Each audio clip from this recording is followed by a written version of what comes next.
मैं हूं जुन खान। दिन भर की खबरों में सबसे पहले नजर डालते हैं आज के मुख्य समाचारों पर। रेल कर्मियों के कामकाज से खुश हुए सीआरएस, कहा इसी सप्ताह से चलाएंगे रेल। 11, 12, 13 का दुर्लभ सहयोग, 100 साल में एक बार आता है यह खास दिन।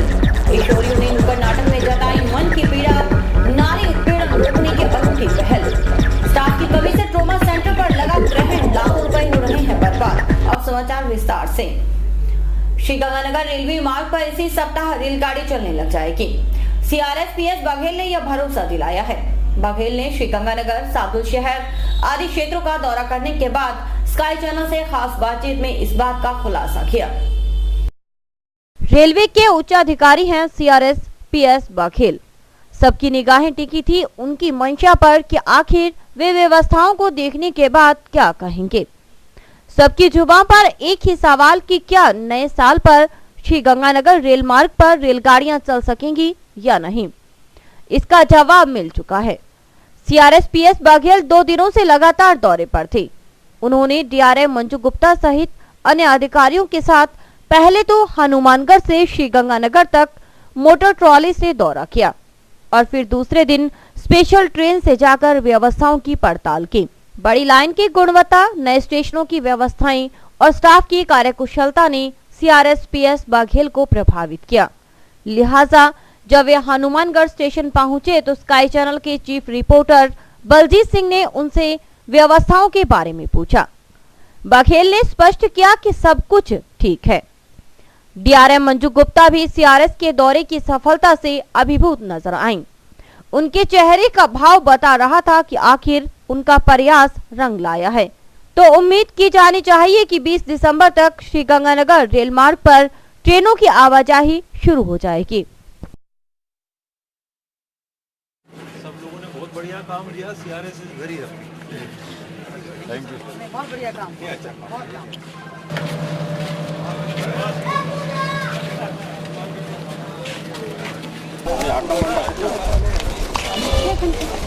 इंस्पेक्शन अभी हम लोग किया, 2 दिन से कर रहे थे, कल और आज।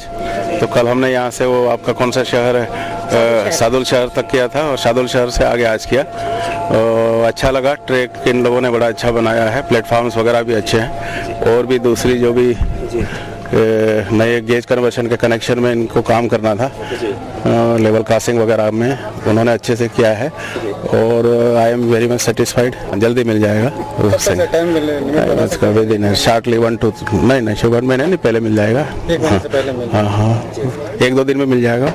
मंडे तक, लेटेस्ट मंडे ट्यूसडे तक है। सारी व्यवस्था बहुत बढ़िया थी। पहले दिन हम मोटर ट्रॉली से गए थे हनुमानगढ़ से सादुल शहर, फिर दूसरे दिन फिर सादुल शहर से श्रीगंगानगर गए आज, फिर अभी स्पीड ट्रायल करके आए हैं। 120 पे हमने ट्रेन चलाई है। ट्रेन बहुत बढ़िया चली। 40 मिनट में हम आ गए गंगानगर से हनुमानगढ़। 11 तारीख 12वां महीना और 13वां साल है ना, अजीब संयोग। जी हाँ, 100 साल में एक दिन आता है ऐसा, इसलिए तो इसे दुर्लभ माना जाता है। और जब दुर्लभ दिन है तो यकीनन लोग इसे बेहतरीन तरीके से सेलिब्रेट करेंगे। खुशी मनाने का बहाना चाहिए, फिर बहाना भी शानदार। एक सदी का इकलौता दिन, 11, 12 और 13 का विशेष जुड़ाव। 11 तारीख 12वां महीना और 13वां साल। ज्योतिष शास्त्र में इसका खासा महत्व है। विदाई की ओर से अग्रसर वर्ष 2013 जाते जाते सुनहरी यादें दे रहा है। इस दिन जन्म लेने वाले बच्चों की जन्म तिथि भी इस दुर्लभ संयोग में दर्ज हो रही है। विभिन्न अस्पतालों में जब नवजात ने जन्म लिया तो उसके नाम इतिहास दर्ज हो गया। ममता अस्पताल में नारंग परिवार की खुशियों का ठिकाना नहीं था। प्रसिद्ध व्यवसायी अशोक नारंग के बेटे यीशु नारंग जुड़वा बच्चों के पिता बन गए। 11 तारीख 12वां महीना और 13वां साल उनके लिए सौगात लेकर आया। यीशु नारंग की पत्नी अंजना नारंग ने जंक्शन स्थित ममता अस्पताल में दोपहर 12:08 पर एक चांद से बेटे को जन्म दिया। कुछ ही देर बाद यानी 12:09 पर आई नन्ही परी, एक कंप्लीट फैमिली। हर तरफ से मिलने लगी बधाइयां। लॉयंस क्लब के यीशु नारंग खुशी से फूले नहीं समा रहे थे। वे इस खास दिवस को कभी भूल नहीं सकते। उनकी पत्नी अंजना की खुशी का भी कोई ठिकाना नहीं था। में ये तारीख सिर्फ एक बार ही आती है, 11, 12 और 13। और मुझे आज बहुत खुशी है कि मेरे जुड़वा बच्चे हुए हैं, एक बेटा और एक बेटी। आज मुझे बहुत खुशी है। मुझे आज एक पुत्र और एक पुत्र की प्राप्ति हुई है। संयोग देखिए, यह जो दिन है सदी में एक बार आता है, 11, 12 और 13। ये ऐसी तारीख है जो बहुत शुभ मानी जाती है और मुझे बहुत बहुत खुशी है। ज्योतिष शास्त्र आज के इस संयोग को महत्वपूर्ण मानता है। ज्योतिषविद पंडित राजेंद्र मिश्रा कहते हैं कि ऐसा संयोग सदी में एक बार ही आता है। पंडित मिश्रा के मुताबिक अंकों के इस योग में चंद्रमा, गुरु और शुक्र ग्रहों की दशा को दर्शा रहे हैं, जो शुभ कार्यों के लिए श्रेष्ठ बताए जा रहे हैं। कालगणना के मुताबिक समय समय पर पंचांग में ऐसी तिथियां आती हैं, जैसे 12 को भी लोगों ने अपने हिसाब से मनाया था। अब आइए आपको समझाते हैं 11, 12, 13 का महत्व। 11 यानी अंक 2 चंद्रमा और ग्रह का अंक है। इसे अति शुभ माना जाता है। शगुन देते वक्त भी 11 अथवा 101 को प्रमुखता दी जाती है, ताकि कार्य शुभ हो व प्रयोजन सफल हो। महीना 12 यानी अंक 3 है, जो गुरु ग्रह का अंक है। वर्ष 2013 अंक 6 को दर्शाता है, जो कि शुक्र ग्रह का अंक है। गुरु व शुक्र दोनों सौम्य ग्रह हैं, जो शुभ कार्यों के लिए श्रेष्ठ माने जाते हैं। आज का दिन सदी का सबसे शुभ दिन है। आज के दिन 11, 12, 13 यानी कि 11 तारीख है, 12 महीना है दिसंबर का और 2013 वर्ष का दिन है। तीनों का विचित्र संयोग बना है 11, 12, 13। 11 का अंक 1, 1, 2 यानी कि चंद्रमा का प्रतिनिधित्व करता है जन्मांक के अनुसार। 12 का अंक 2, 1, 3 यानी कि बृहस्पति ग्रह का प्रतिनिधित्व करता है जन्मांक के अनुसार। और 2013 6 के अंक का प्रतिनिधित्व करता है। 11 चंद्रमा, 12 बृहस्पति और 6 के अंक को शुक्र देव प्रतिनिधित्व करते हैं। चंद्रमा एक सौम्य ग्रह है, बृहस्पति देवताओं के गुरु हैं और शुक्राचार्य दैत्यों के गुरु हैं। लेकिन तीनों एक साथ एक दिन एक जैसे हो रहे हैं 11, 12, 13 के अंकों में। शुक्र दैत्यों के गुरु हैं, लेकिन बृहस्पति के साथ होने से शुभ हो जाते हैं। बृहस्पति चंद्रमा के साथ हैं, क्योंकि 11 का अंक चंद्रमा का है, तो बृहस्पति चंद्रमा के घर में उच्च के होते हैं, तो बृहस्पति देव अपने आप को चंद्रमा के साथ सुखी महसूस करते हैं। शुक्र, बृहस्पति और चंद्रमा का ये मेल 11, 12, 13 का एक सुखद मेल है। सभी सुखद होगा, शुभ होगा। आज के दिन जो भी बच्चे पैदा हुए हैं वे सुखी होंगे, सौम्य होंगे, विचारों से, अच्छे विचारों से युक्त होंगे। कुछ लोगों ने तो खुशी को और बेहतरीन बनाने के लिए खास इंतजामात किए हैं, जैसे रात 8:09 व 10 पर खास पूजन करने का कार्यक्रम बनाया है, ताकि परमात्मा तक अपनी बात पहुंचा सकें। इस लिहाज से संयोग बनेगा 8, 9, 10, 11, 12, 13 का। राजनीति हो या फिर नौकरशाही का क्षेत्र, लाल बत्ती सुर्खियों में रहती है। सुप्रीम कोर्ट ने लाल बत्ती के दुरुपयोग पर रोक लगाने के लिए अनूठी पहल की है। कोर्ट के इस फैसले का आमजन ने स्वागत किया है। लाल बत्ती रसूख दिखाने के लिए महत्वपूर्ण तरीका है। हरियाणा और पंजाब के पैटर्न पर राजस्थान में फिर भी स्थिति अनुकूल रही है। राजस्थान में किसी विधायक ने अपने वाहन पर लाल बत्ती लगाने की हिम्मत नहीं दिखाई, जबकि बाकी कुछ प्रदेशों में न सिर्फ विधायक बल्कि उनके परिजन भी अपने वाहन में लाल बत्ती लगाने से गुरेज नहीं करते। सुप्रीम कोर्ट का यह कहना है कि सिर्फ संवैधानिक पदों पर बैठे लोग ही वाहनों में लाल बत्ती का उपयोग कर सकेंगे। इससे व्यवस्था में आमूलचूल परिवर्तन की संभावना जताई जा रही है। जिला स्तर पर जिला कलेक्टर, जिला एवं सत्र न्यायाधीश, जिला पुलिस अधीक्षक व जिला प्रमुख को वाहन पर लाल बत्ती लगाने का अधिकार रहा है। लेकिन इसके विपरीत अतिरिक्त जिला कलेक्टर, विभिन्न न्यायाधीश, नगर परिषद के सभापति, नगर विकास न्याय के चेयरमैन आदि भी अपने वाहनों पर लाल बत्ती लगाकर धड़ल्ले से देखे जा सकते हैं। अब ऐसा नहीं होगा। लाल बत्ती आम नहीं होगी। खासकर सांसद, विधायक, जिला कलेक्टर, जिला पुलिस अधीक्षक, जिला प्रमुख, बाकी आरएएस व आईपीएस अधिकारी भी लाल बत्ती के प्रभाव से मुक्त हो जाएंगे। लोकतांत्रिक इतिहास में वह वक्त महत्वपूर्ण होगा जब आजादी के बाद पहली बार जिला कलेक्टर पद पर आसीन व्यक्ति भी बगैर लाल बत्ती के वाहन से सफर कर सकेगा। खास बात है कि जिला कलेक्टर सरकार और जनता के बीच कड़ी का काम करने वाला महत्वपूर्ण अधिकारी होता है। उस पर जिले की कानून व्यवस्था बनाए रखने की जिम्मेदारी भी होती है। हालांकि इसके लिए प्रशासन के पास पुलिस नामक एक एजेंसी भी होती है जिसका मुखिया जिला पुलिस अधीक्षक होता है, लेकिन मजिस्ट्रेट का पावर डीएम अथवा जिलाधीश के पास होता है। आखिर कोर्ट के फैसले पर क्या कहते हैं प्रबुद्ध लोग, आप खुद सुन लीजिए। उच्चतम न्यायालय ने कल एक आदेश जारी किया है जिसमें लाल बत्ती लगाने का सिर्फ उच्च संवैधानिक पदों पे जो लोग बैठे हैं वही लाल बत्ती लगा सकेंगे। इस आदेश के तहत अब भविष्य में कलेक्टर, एसपी, पुलिस के उच्च अधिकारी, एमएलए, एमपी ये अब लाल बत्ती का प्रयोग नहीं कर सकेंगे। इसी आदेश में यह भी है कि जो हूटर का प्रयोग किया जाता है वह भी कोई बहुत तेज गति के हूटर का प्रयोग अब भविष्य में नहीं किया जाएगा। कलेक्टर, एसपी, पुलिस के उच्च अधिकारी, एम्बुलेंस हो गई, ये अब रंगीन बत्ती या फिर सफेद बत्ती का उपयोग अपने वाहनों के ऊपर कर सकते हैं। सुप्रीम कोर्ट का यह आदेश बहुत ही प्रशंसनीय है। जितना जल्दी हो सके यह लागू हो ताकि आम जनता को भी राहत मिल सके। भी राज्य सरकारों से 3 माह का नोटिस दिया है। उसमें सूची मांगी गई है कि जो इन संवैधानिक पदों पर जो अधिकारी बैठे हैं या उनके समकक्ष हैं उनकी सूची वो 3 माह के अंदर उन्हें सौंपें और लाल बत्ती का जो दुरुपयोग हो रहा है उस पर इस वजह से रोक लगेगी। इस आदेश से इसकी हम सराहना करते हैं। समाचार अभी और भी देखते रहिए दिन भर की खबरें।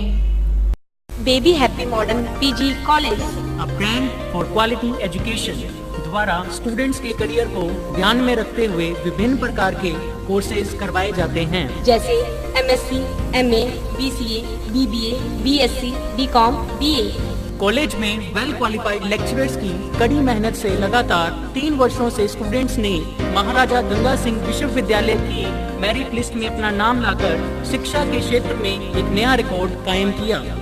हाय, आई एम नूरजहां, मैं बीबीए की स्टूडेंट हूं। मैंने बीबीए फर्स्ट ईयर में यूनिवर्सिटी में 3rd रैंक प्राप्त किया था। इसका सारा श्रेय मैं अपने मैनेजमेंट और स्टाफ को देना चाहूँगी जिन्होंने यहाँ पर मुझे इतनी अच्छी फैसिलिटीज़ प्रोवाइड करवा। Simranjeet Kaur, first year I scored 80% marks and for this I would like to thank for Baby Happy Modern PG College.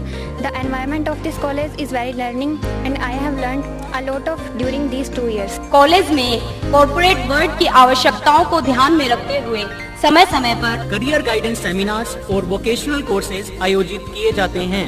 महाविद्यालय में library, labs, wifi, playground, canteen, transport आदि फैसिलिटीज प्रोवाइड की जाती है। संस्था का उद्देश्य स्टूडेंट्स को एकेडमिक्स के साथ साथ एक्स्ट्रा करिकुलम एक्टिविटीज जैसे कल्चरल, स्पोर्ट्स आदि में संपन्न बनाना है।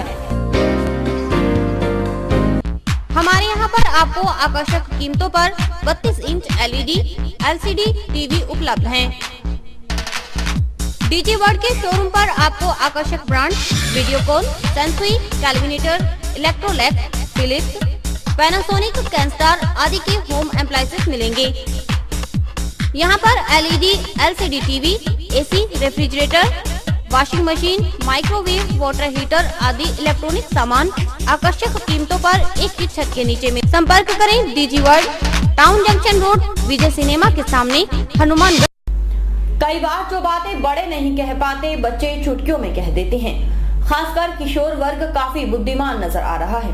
बेहद स्पष्ट तरीके से अपनी बात रखना किशोर वर्ग की खासियत है। नारी उत्पीड़न जैसे गंभीर मसले को बच्चों ने बातों ही बातों में प्रभावी तरीके से कह दिया। इसकी पहल की थी व्यापार मंडल पब्लिक स्कूल के बच्चों ने। आइए आपको दिखाते हैं नुक्कड़ नाटक। एक तरफ बातें हो रही है नारी सशक्तिकरण की, लेकिन दूसरी तरफ नजर आ रही है खूब सारी बाधाएं जिन्हें पार करना मुश्किल हो रहा है। सबसे विचित्र स्थिति है बेटियों की सुरक्षा को लेकर। जैसे समाज लकवाग्रस्त हो चुका है, कानून लाचार आने लगा है। कानून लाचार नजर आने लगा है। सख्त कानून बन रहे हैं, लेकिन महिलाओं के असमत से खिलवाड़ की वारदातें जैसे कम होने का नाम नहीं ले रही हैं। दरअसल यह चिंता बुद्धिजीवियों को सताने लगी है। लेकिन खास बात है कि किशोर वर्ग भी इस मामले से उतना ही परेशान है। सीबीएसई ने इस बात को लेकर नुक्कड़ नाटकों के माध्यम से समाज तक जागृति लाने का फैसला किया है। इसकी शुरुआत हुई टाउन से। ये है टाउन स्थित व्यापार मंडल पब्लिक स्कूल के किशोर और किशोरियां। पंचायत समिति कार्यालय के सामने सड़क पर नुक्कड़ नाटक का मंचन करने पहुंचे हैं। स्कूल बस से पहुंचे तो पहला काम था इनका दर्शकों को आकर्षित करना। लिहाजा उन्होंने ढोल की आवाज पर नाटक देखो आओ आओ कहना शुरू किया और जब लोग जमा हो गए तो नाटक का मंचन शुरू कर दिया।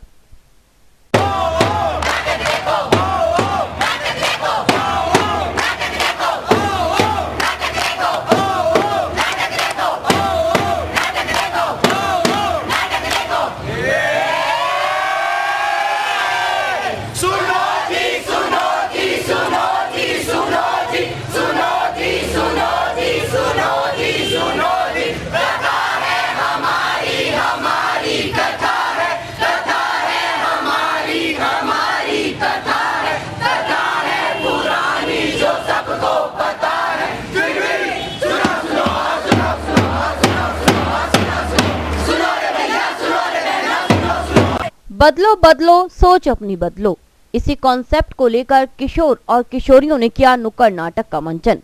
इस नाटक के माध्यम से जताई मन की पीड़ा, जिसे संभवतः वे रोजाना और हर पल जीती हैं या फिर उस कठोर पल को जीने के लिए मजबूर होती हैं। आखिर उन्हें परेशान करने वाला भी कोई भाई होता है, बेटा होता है, बाप होता है, लेकिन उस वक्त जैसे वह उन सभी पवित्र रिश्तों को भूल जाता है और फिर हैवानियत पर उतर आता है। ऐसे में समाज के सामने सबसे बड़ी चुनौती है बेटियों की हिफाजत। तभी तो बच्चों ने अपने मन की पीड़ा को कुछ इस तरह बयां किया। वुमेन अब्यूजमेंट आज का मेन टॉपिक है।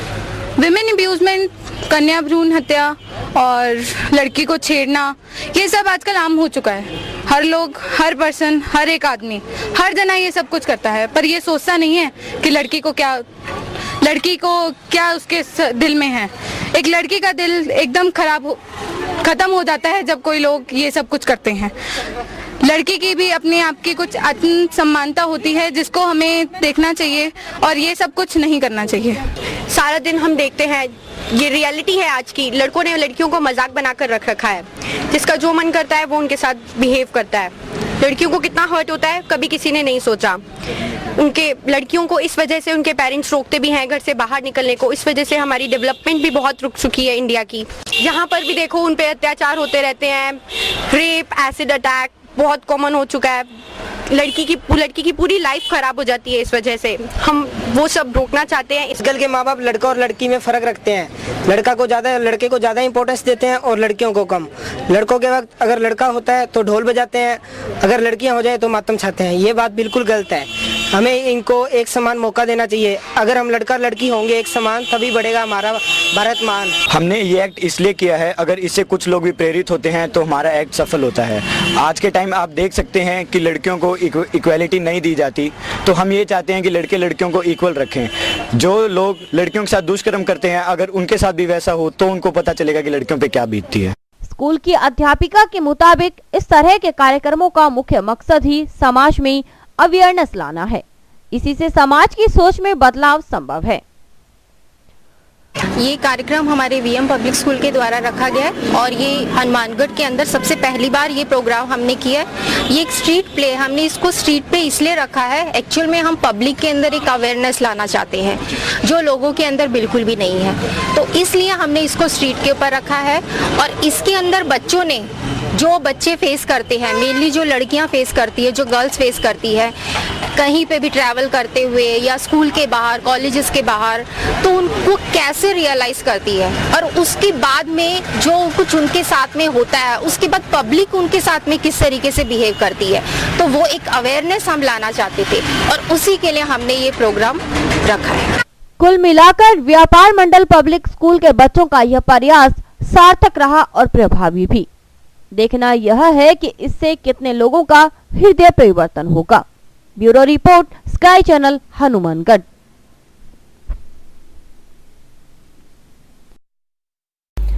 सरकार राजनीतिक फायदे के हिसाब से घोषणाएं कर देती है और इसके लिए बजट भी आवंटित कर देती है, लेकिन संसाधन मुहैया करवाने के प्रति गंभीरता नहीं दिखाती। इससे योजना को अमली जामा पहनाने में दिक्कतें आती हैं। हनुमानगढ़ टाउन राजकीय जिला अस्पताल परिसर में लाखों रुपयों से निर्मित ट्रॉमा सेंटर का भवन उस तारीख के लिए तरस रहा है जब इसमें लोगों का आना जाना शुरू होगा। हाईवे बनने के बाद सड़क हादसों की तादाद बढ़ने के कारण सरकार ने जिला अस्पताल परिसर में ट्रॉमा सेंटर शुरू करने का फैसला किया था। इसके लिए बजट भी मुहैया करवाए, लेकिन लोगों की परेशानी खत्म नहीं हुई। ट्रॉमा सेंटर में उपकरणों की भी व्यवस्था हो गई। यहाँ पर सभी बेड्स पर ऑक्सीजन की व्यवस्था है। इसके अलावा वेंटिलेटर्स, एनेस्थीसिया मशीन, एक्सरे के लिए भी व्यवस्था है। बावजूद इसके स्टाफ के नाम पर कुछ भी नहीं। इसके लिए एक junior surgeon, 2 medical officer surgery के लिए, 3 MS आर्थो के लिए और 10 सेकंड ग्रेड नर्सेज की जरूरत है। लोगों का कहना है कि ट्रॉमा सेंटर की आवश्यकता है, लेकिन पुख्ता प्रबंध नहीं होने से कोई फायदा नहीं मिल रहा। एक ट्रॉमा सेंटर पिछले 2 साल से बिल्डिंग बनी हुई है महात्मा गांधी नेहरू मेमोरियल राजकीय चिकित्सालय हनुमानगढ़ टाउन के अंदर, लेकिन राज्य सरकार की अनदेखी के कारण पिछले 2 सालों से, जो लगभग 2 सालों से ट्रॉमा सेंटर की बिल्डिंग बनी हुई है, उसका संचालन नहीं हो पा रहा है। ना डॉक्टरों की व्यवस्था उसके ट्रॉमा सेंटर को चलाने के लिए, ना स्टाफ की व्यवस्था है। राज्य सरकार की अनदेखी के कारण जो है यहाँ के नागरिकों को जो उसका लाभ नहीं मिल पा रहा है। इसलिए जब तक राज्य सरकार, अब देखना है ये है कि नई आने वाली सरकार क्या ट्रॉमा सेंटर और अन्य सुविधाओं को उपलब्ध करवाती है या नहीं करवाती। ट्रॉमा सेंटर यहाँ पर बन चुका है, परंतु मशीनें भी आ चुकी हैं, परंतु कोई सुविधा नहीं है यहाँ पर, क्योंकि ना तो यहाँ पर स्टाफ है और यहाँ से जो भी पेशेंट इस प्रकार के आते हैं उनको बीकानेर रेफर किया जाता है, वो काफ़ी दूरी पर है। वहाँ पर जाते जाते ही पेशेंट की हालत ख़राब होती है और वो रास्ते में ही ख़त्म हो जाता है और हमारे को बड़ी परेशानी होती है। इस प्रकार यहाँ से जो मशीनें आई हुई हैं, सेंटर बन चुका है, तो डॉक्टरों की वो सुविधा यहाँ पर होनी चाहिए, हम इसी आशा करते हैं। हाँ, 2 साल से हमारे यहाँ राजकीय चिकित्सालय के अंदर ट्रॉमा सेंटर की जो स्थापना हुई थी, आज सारी मशीनें वहाँ पे जर्जर अवस्था में हैं, कोई भी वहाँ पे व्यवस्था नहीं है और सभी मशीनें लगभग ख़राब हो चुकी है। कोई वहाँ पे उसका धनी दौरी नहीं है। लोग जैसे शरारती तत्व है ये वहाँ से तारें वगैरह उखाड़ के ले गए हैं और वहाँ पे कुछ नहीं हो रहा है। आपातकालीन के अंदर आज को छोटे से छोटा मरीज है उसको भी बीकानेर या जयपुर रेफर कर देते हैं। लापरवाही का यहाँ पे घोर बोलबाला है और मतलब हर जगह आज हॉस्पिटल के अंदर भी आप जाके देखो तो आवारा पशु घूम रहे हैं। डॉक्टरों की कोई वो चीज़ नहीं है। पैसे के अलावा मांग है कि इस ट्रॉमा सेंटर को जल्द से जल्द सही चालू करवाया जाए ताकि मरीज इलाज से वंचित ना हो। दूसरी तरफ पूर्व PMO डॉक्टर JS खोसा स्वीकारते हैं कि स्टाफ की कमी के कारण ट्रॉमा सेंटर का संचालन नहीं हो पा रहा। इसके लिए अस्पताल प्रशासन हर वहां सरकार को रिपोर्ट भी भिजवाता है, लेकिन उच्च स्तर पर स्टाफ उपलब्ध नहीं होने के कारण देरी स्वाभाविक है। सेंटर लगभग 2 वर्ष पहले निर्माण उसका पूरा हो चुका है, लेकिन उसके लिए आवश्यक इंस्ट्रूमेंट सभी आ चुके हैं। नर्सिंग स्टाफ और चिकित्सक उपलब्ध नहीं है। इनके अभाव में इनको शुरू करना संभव नहीं है। इसका कभी लिख के भेजा गया था कि नहीं? इसके लिए राज्य सरकार को प्रति माह आवश्यक सूचना भेजी जाती है, उसके लिए प्रार्थना पत्र भी दिया जाता है, लेकिन राज्य सरकार में इन कमियों, चिकित्सकों की कमी के कारण से और पैरामेडिकल स्टाफ के पद नहीं भरे जाने के कारण से ही शुरू नहीं हो पाया। अनुमान के बारे में सही ज्ञात नहीं है क्योंकि ये NRHM के माध्यम से बनाया गया था, इसलिए हमें और जो इंस्ट्रूमेंट भी है ये भी ऊपर से सरकार से सप्लाई हुए हैं। और अभी वक्त है हेडलाइंस का।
प्रक्रिया संपन्न होने के बाद यातायात पुलिस फिर से सक्रिय हो गई है।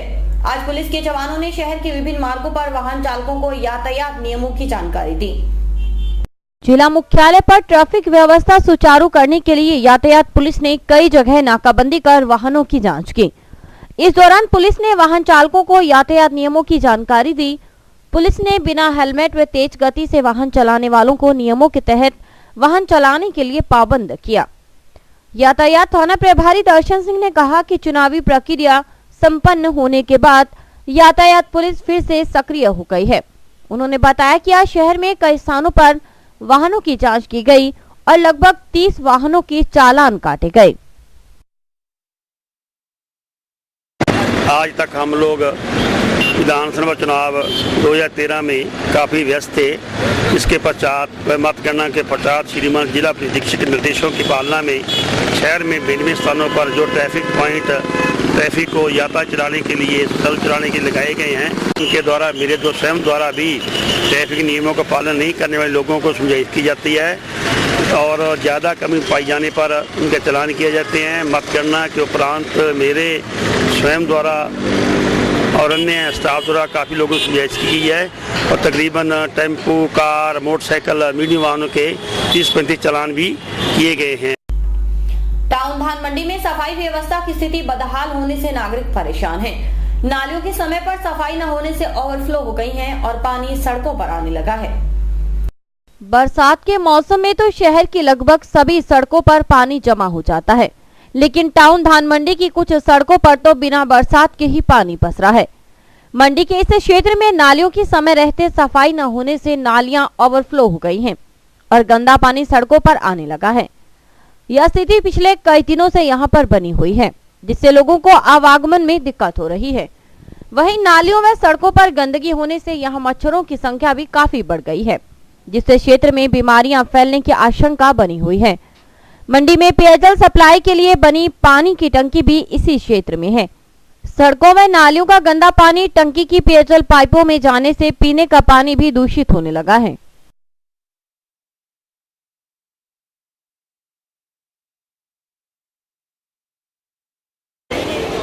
टाउन मंडी में धान मंडी के अंदर वाटर वर्क्स की टंकी के पास में इतनी गंदगी है कि वहाँ से जो भी आदमी गुजरता है वो कीचड़ से सन जाता है और साधन जो गुजरता है उसका भी बुरा हाल हो जाता है। वहाँ पे कांच वगैरह और आए दिन कोई ना कोई वारदात होती है। इससे बीमारी फैलने का डर है। इसमें नगर परिषद कुछ भी नहीं कर रही और इसी रोड के ऊपर ये जो खोखे वाले हैं उन्होंने नरमे का ढेर कर रखा है, उससे भी जो आवागमन है उस वो बाधित हो रहा है। धन्यवाद। सड़क का जो पानी का है ये कितने सालों से यहाँ पे? ये तकरीबन 4 सालों से है। 4 सालों से ये नाली की सफाई नहीं हो रही और नाली का जो भी गंदा पानी है वो यहाँ इकट्ठा हो रहा है और सड़क बनाने का कोई इंतजाम नहीं है। ये जो इतनी गंदगी है जी, ये मच्छर तो आदमी को दिन में खाने को आता है और रात को तो बहुत बुरा हाल है और बुरा हाल ही रहता है। सब गंदगी है ही, गंदगी बहुत ज़्यादा है और प्रशासन को भी चाहिए। प्रशासन एक तरफ तो कह रही है कि डेंगू का इलाज कराओ, ये प्रशासन की बिल्कुल नाक के नीचे क्या क्या कुछ गंदगी पड़ रही है, सामने दिख रहा है सबको। इसमें हम क्या बताएं, आपको दिख ही रहा है सब कुछ। ठीक है जी। रोड है जो ये रोड बंद पड़ी है, कुछ नरमों वालों की वजह से ये दुकानों वालों को भी थोड़ा कहा जाए, सफाई रखी जाए तो अच्छी बात है। और अपने ये वातावरण जो है कितना गंदगी है सारी की सारी, इसको साफ की जाए। और इसी के साथ समाचार समाप्त हुए। रोजाना देखते रहिए समाचार। नमस्कार।